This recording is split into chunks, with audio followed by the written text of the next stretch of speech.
Meenakshi Faculty of Pharmacy. Admission open for B.Pharm. Apply now.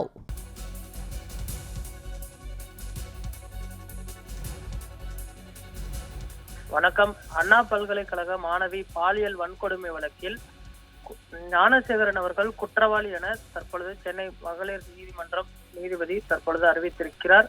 அண்ணா பல்கலைக்கழக பாலியல் வழக்கில் மகளிர் நீதிமன்றம் இந்த பரபரப்பான தீர்ப்பினை நீதிபதி ராஜலட்சுமி அவர்கள் வழங்கியிருக்கிறார். ஞானசேகரன் மீதான 11 குற்றச்சாட்டுகளும் நிரூபணமானதாக தீர்ப்பு வழங்கப்பட்டிருக்கிறது. குற்றவாளி ஞானசேகரின் தண்டனை விவரம் வரும் ஜூன் 2ஆம் தேதி அறிவிக்கப்படும் எனவும் தற்பொழுது அறிவிக்கப்பட்டிருக்கிறது.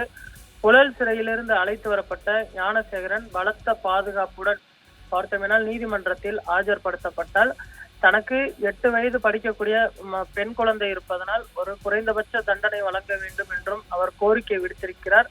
ஆனால் அரசு தரப்பு அவருக்கு அதிகபட்ச தண்டனை வழங்க வேண்டும் என்றும் சொன்னால் இது அரிதிலும் அரிதான வழக்கு, ஞானசேகரனுக்கு இரக்கம் கருணை காட்டக்கூடாது என அரசு தரப்பு வழக்கறிஞர் மேரி ஜெயந்தி அவர்கள் வாதிட்டிருக்கிறார்.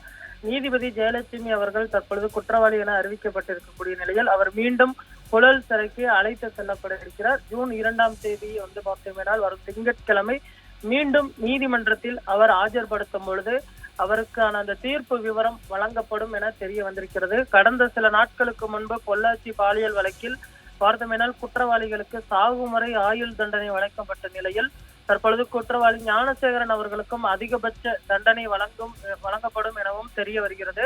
அண்ணா பல்கலைக்கழக வளாகத்தில் மாணவி ஒருவரை ஞானசேகரன் என்பவர் கடந்த ஆண்டு டிசம்பர் 23ஆம் தேதி பாலியல் வன்கொடுமை செய்தார். இது குறித்து பாதிக்கப்பட்ட மாணவி கொடுத்த புகாரின் அடிப்படையில் கோட்டூர்புரம் போலீசார் வழக்கு பதிவு செய்து ஞானசேகரனை அதிரடியாக கைது செய்தனர்.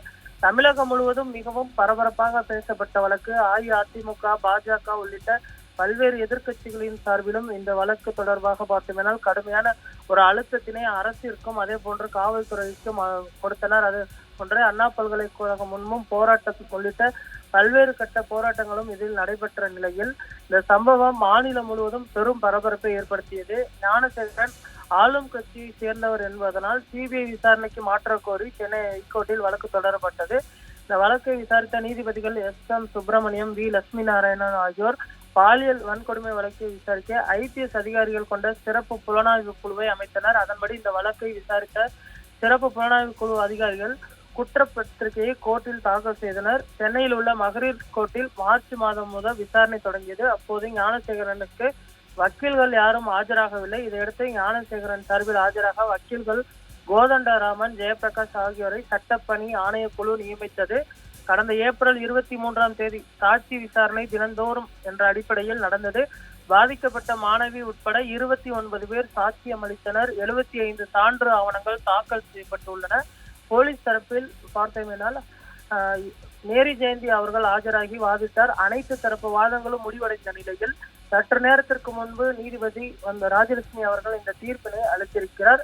அவர் பலத்த பாதுகாப்புடன் மீண்டும் புழல் சிறைக்கு அழைத்து செல்லப்பட்டு அவர் புழல் சிறையில் அழைக்கப்படுவார் என்றும் தெரிகிறது. மீண்டும் 2ஆம் தேதி ஆஜர்படுத்த பொழுது அவருக்கான இந்த தீர்ப்பு விவரங்களை நீதிபதி அவர்கள் வாசிப்பார் எனவும் எதிர்பார்க்கப்படுகிறது. அதிகபட்ச தண்டனை கிடைக்கும் என்றும் எதிர்பார்க்கப்படுகிறது.